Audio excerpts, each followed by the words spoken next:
नमस्कार, मैं हूं राजेश पिपलोदिया और इस वक्त आप देख रहे हैं दोपहर न्यूज़ का खास कार्यक्रम हमारे मेहमान। अब तक हमने आपको अलग अलग अनेक मेहमानों से परिचय कराया। आज के हमारे मेहमान कुछ खास ही नहीं बल्कि अति विशिष्ट हैं। आप हैं राजेश शर्मा जी, जो कि प्रसिद्ध ज्योतिष शास्त्र और वास्तुविद हैं और आप कई अंतर्राष्ट्रीय राष्ट्रीय अवार्डों से भी नवाजे जा चुके हैं। आपने ज्योतिष और वास्तु पर अनेक तरह के शोध भी किए हैं और जिनका लाभ अनेक लोगों ने उठाया है।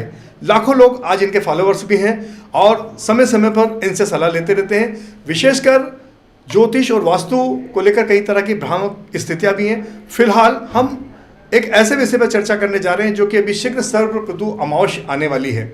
तो चूंकि ज्योतिष और इन सारी चीज़ों का जीवन के तमाम चीज़ों का एक अपना आपस में तालमेल होता है, जैसे सर्वऋतु अमावस्या और कई प्रकार के ऐसे अवसर आते हैं जिसका लाभ उठाकर हम अपने जीवन की कई तरह की कठिनाइयों को दूर कर सकते हैं। तो सबसे पहले राजेश जी, आपका दोपहर न्यूज़ के ऑफिस में स्वागत है। अभी सर्वप्रथम अमावस्या आ रही है और विशेषकर पितरों का पर्व चल रहा है और ये जो पितृ पक्ष चल रहे हैं ये व्यक्ति के जीवन को बदल भी देते हैं, बर्बाद भी कर देते हैं, आबाद भी कर देते हैं। और इसे लेकर कई लोगों ने बड़ी भ्रामक स्थितियाँ भी उत्पन्न कर रखी है। कई लोगों ने इसे धंधा बना रखा है। तो जैसे सबसे पहले तो आप हमें ये बताइए कि पितृदोष क्या है, क्या इसका निवारण संभव है या नहीं है, और यदि है तो किस तरह का उपाय इसमें कारगर होगा। देखिए, पितृदोष जो है यकीनन एक बहुत भयंकर या गंभीर समस्या होती है।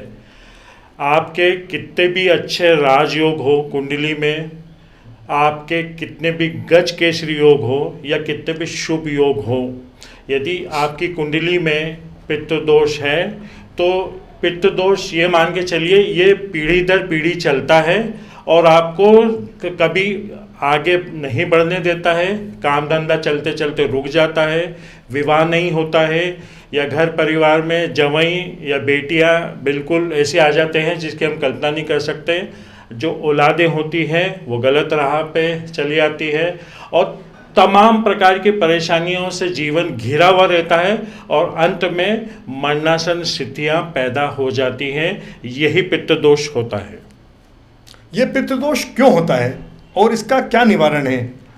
देखिए, जो पितृदोष होता है ये हमने तो कोई अपराध नहीं किया है। हमने यदि कोई भी पाप किए हों, जाने अनजाने में गलतियां हुई हो जाने अनजाने में, या हमारे पूर्वजों द्वारा हुई है, यही पितृदोष का निर्माण होता है। मैं एक दो उदाहरण बताना चाहता हूं आपको। अब सपोज करिए कि मैंने किसी से पैसे उधार लिए और मेरी देने की नियति है तो ठीक है। यदि मेरा देहावसान हो जाता है तो वो पितृदोष की श्रेणी में नहीं आता, क्योंकि मेरे देने की स्थिति थी, मैं दे नहीं पाया। लेकिन जानबूझकर यदि हम किसी का पैसा हड़प लेते हैं, किसी का हक मार देते हैं, हमारे बुजुर्ग माता पिता की सेवा नहीं करते हैं, धर्म का अनादर करते हैं, कोई ब्राह्मण का अनादर करते हैं, तो ये अन्य भांति भांति प्रकार के पितृदोष उत्पन्न हो जाते हैं और इसका समाधान भी संभव है, बिल्कुल, इसमें कोई भी दो मत नहीं। तो आप हमारे दर्शकों को बताना चाहेंगे कि वो किस प्रकार का समाधान है, कैसे उपाय करें? देखिए, ये जो पितृदोष अमावस्या आ रही है ये महापर्व होता है एक प्रकार से। और मैं सबसे पहली बात एक जो धारणा बनी हुई है कि पितरों को तो हम छोड़कर आ गए हैं, हमने वहाँ पूजा कर ली, ऐसा नहीं होता है। पितरों का हमारा संबंध जन्म तक रहेगा, जन्मों तक रहेगा। हमारा संबंध जो है ये DNA है, मान के चलिए, तो वो कभी हमें नहीं छोड़ेंगे। एक तो हमारे घर में दक्षिण का जो स्थान है वो पितरों के लिए आरक्षित स्थान माना जाता है, तो वहाँ पर पितरों का फोटो वहाँ पे लगना चाहिए और सूखे चंदन की माला उन्हें लगाना चाहिए। अब यदि हम किसी भी कारणवश जो इनका श्राद्ध नहीं कर पाए हों पितरों का, तो सर्वपितृ अमावस्या एक ऐसा दिन होता है कि हम सारे पितरों के लिए जो भी हम श्राद्ध करना है वो विधिवत रूप से कर देते हैं। मैं सबसे पहले आपको एक दो महा उपाय बताता हूँ। ये महा उपाय करने से, लेकिन ये ताउम्र आपको उपाय करने होंगे। सबसे पहला उपाय ये है कि 8 पीपल के पेड़ आप बगीचे में लगाइए, मंदिर में लगाइए या शमशान में लगाइए। ये पीपल के पेड़ जैसे जैसे आप रोपेंगे और जैसे जैसे इनके पत्ते बढ़ते जाएंगे तो पित्त दोष का आपका शमन धीरे धीरे होता जाएगा। पहला उपाय ये सबसे महा उपाय है। और शमशान में पीने की पानी की व्यवस्था करना, क्योंकि वो एक ऐसा स्थान है जहाँ इंसान दुखी होता है, जहाँ पे वो अपने आप में नहीं रहता है। तो जब हम पानी यानी चंद्रमा, तो वहाँ पर यदि हम जल का स्थान, यदि हम कोई वाटर कूलर लगा देते हैं या मटकी लगा देते हैं, तो उससे हमें बहुत लाभ होता है। ये दूसरा उपाय। और तीसरा उपाय, हमें 11:30 और 12:30 के बीच में, क्योंकि ये श्राद्ध का समय यही होता है, तर्पण करके और हमें ब्राह्मण भोज कराने के पश्चात आपको 7 प्रकार के अनाज लेना है और जौ लेना है। 7 प्रकार के अनाज में चने की दाल, चावल, मसूर की दाल, उड़द की दाल और अक्षत है, और खड़ी मूंग एक वो लेना है, और ज्वार और बाजरा, ये 7 प्रकार के अनाज हो गए। उसके अलावा जौ ले लीजिए, आप एक थैली में बांध लीजिए। ये 300-300 ग्राम सारे अनाज होना चाहिए।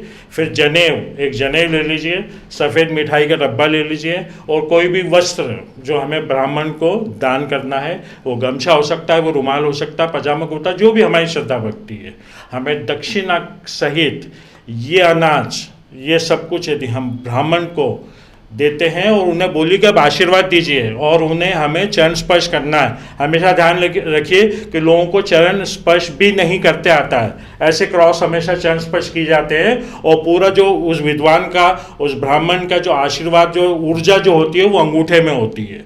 तो हमें अंगूठे को टच करना, ऐसे क्रॉस में हमें चरण स्पर्श करना है। वो ब्राह्मण जो उस दिन वरदान देगा, वो सीधे जो है वो विष्णु भगवान के अकाउंट में जाएगा। तो हमारा धीरे धीरे ये, और ये लगातार हमें हर अमावस्या पे करना है। आखिरी उपाय, महा उपाय जो मैं बताता हूँ, चांदी के नाग नागिन लेना है आपको। उनकी बॉडी पे, उनके जो शरीर पे चंदन का इत्र लगाइए, आंखों में काजल लगाइए, आंखें उनके प्रतीक स्वरूप होती है, वहाँ पे काजल लगाइए। एक लोटे में जल, गंगा जल, दूध, चावल और अक्षत लीजिए, काले तिल लीजिए, और शिवालय पे रख के, ये शिवालय में उपाय करना है। ये शिवलिंग पे ऐसा रख के और धीरे धीरे जल छोड़ना है, और ओम नमः शिवाय, शिवाय नमः ओम, ओम नमः शिवाय, शिवाय नमः ओम। हमारे संकट के लिए परमात्मा से प्रार्थना करिए, विनय करिए, वहीं पे छोड़ के आ जाइए और दंडवत प्रणाम करिए, नाग नागिन वहीं छोड़ के आइए। ये हमें कम से कम 6 अमावस्या और 6 पूर्णिमा हमें ये उपाय करने ही होंगे। और एक उपाय और मैं बता देता हूँ, मीठी रोटी बनाइए गुड़ की घी में, उसके छोटे छोटे टुकड़े कर दीजिए और पीपल के पेड़ के नीचे डाल दीजिए। वो जो चींटियाँ खाएंगी, ये यकीनन हमें लाभ मिलेगा। और यदि हमारे माता पिता नहीं है, हमारे दादा दादी नहीं है, तो उनके उम्र के लोग यदि जो भी हैं जिन्हें आप जानते हैं, या बुजुर्ग कोई ब्राह्मण है या पंडित है या कर्मकांडी है, यदि प्रभु ने आपको सक्षम बनाया है, तो उन्हें वस्त्र का दान जरूर करिएगा। तो ये जो मैंने उपाय आपको बताए हैं, ये उपाय ऐसे महा उपाय हैं जो धीरे धीरे जीवन बदलना शुरू आपका हो जाएगा, क्योंकि इष्ट के बिना और पितरों की कृपा के बिना आपका कल्याण, उद्धार होना और मोक्ष मिलना लगभग असंभव ही है। भले आपके कितने भी अच्छे राजयोग हो, कितने भी अच्छे कुंडली हो, कितने भी अच्छे संपन्न आप हो, लेकिन बरकत, इनकी कृपा के बिना बरकत नहीं होगी। हमारा काम धंधा चलने लग जाएगा, मांगलिक कार्य शुरू हो जाएंगे, वैवाहिक जीवन अच्छा चलने लग जाएगा, हमारी संतान अच्छी लाइन पे लगी रहेंगी, और दिन दुगनी और रात चौगनी हम बिल्कुल मेहनत करते जाएंगे। और ईश्वर ये मान के चलिए, हमारी मौत और हमारे ईश्वर ही हमारी आखिरी मंजिल है, और मंजिल पर हम बहुत अच्छी तरह से पहुँचेंगे, इसमें तनिक मात्र भी संदेह नहीं है। तो शर्मा जी, एक प्रश्न हमारा इसी से और उत्पन्न होता है कि कई लोग कहते हैं कि आप घर में जो कृत्य कर रहे हैं पितरों के प्रति, वो इतने कारगर नहीं होते हैं। अगर आप किसी तीर्थ स्थान पर जाते हैं और वहाँ यदि ये सब करते हैं तो आपको ज़्यादा बेनिफिट मिलता है। तो इस बात से आप कहाँ से कितने सहमत हैं?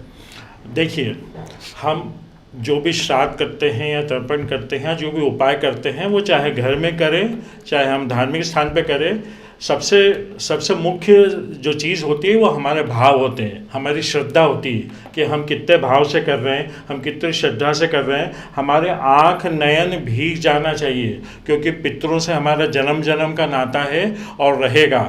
और मैं हमारे दर्शकगण को और बोलना चाहता हूँ कि भाव विभोर हो जाइए और बोलिए कि आप हम पर कृपा बरसाइए, हमारे द्वारा या हमारे पितरों द्वारा, पूर्वजों द्वारा जो भी उनसे जाने अनजाने में गलतियां हो गई हो, अधर्म हो गया हो, पाप कर लिया हो, भूल हो गई हो, उन्हें माफ़ करिए और अपना आशीर्वाद हम पर बरसाइए, क्योंकि आपके लोगों के आशीर्वाद के बिना हमारा कल्याण, उद्धार, मोक्ष कुछ भी संभव नहीं है।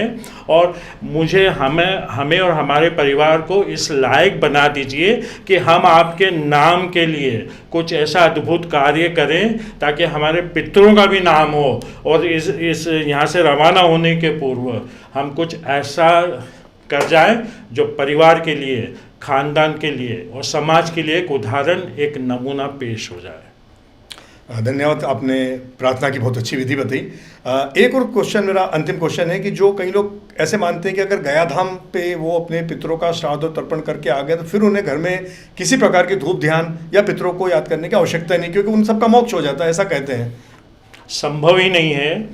उनका डीएनए हमारे से डीएनए से जुड़ा हुआ है और वो ताउम्र रहेगा। ये रिश्ते ताउम्र बने रहेंगे और वो आते रहेंगे, हमारा कल्याण करने आते हैं, हमें देखने आते हैं, हमसे मिलने आते हैं। तो ये तो संभव ही नहीं है। हमें ये निकाल देना चाहिए दिमाग से कि वो हमारे जीवन में नहीं है या हमें नुकसान पहुंचाएंगे, तकलीफ देंगे, ऐसा कुछ भी नहीं है। ये वो अद्भुत समय होता है, ये वो सुनहरा काल होता है जिसमें अपना भाग्य बदल सकते हैं, नसीब बदल सकते हैं। सारे रुकावटें, परेशानियां, जीवन की जो तमाम आपाधापियाँ हैं उसे हम शमन कर सकते हैं और उसका समाधान इसी पितृपर्व और अमावस्या पे ही संभव है। इसमें तनिक मात्र भी संदेह नहीं है।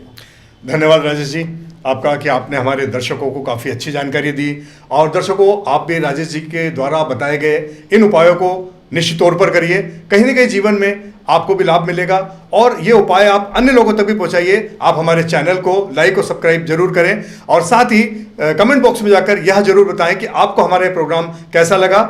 एक बार फिर आपका आभार, धन्यवाद।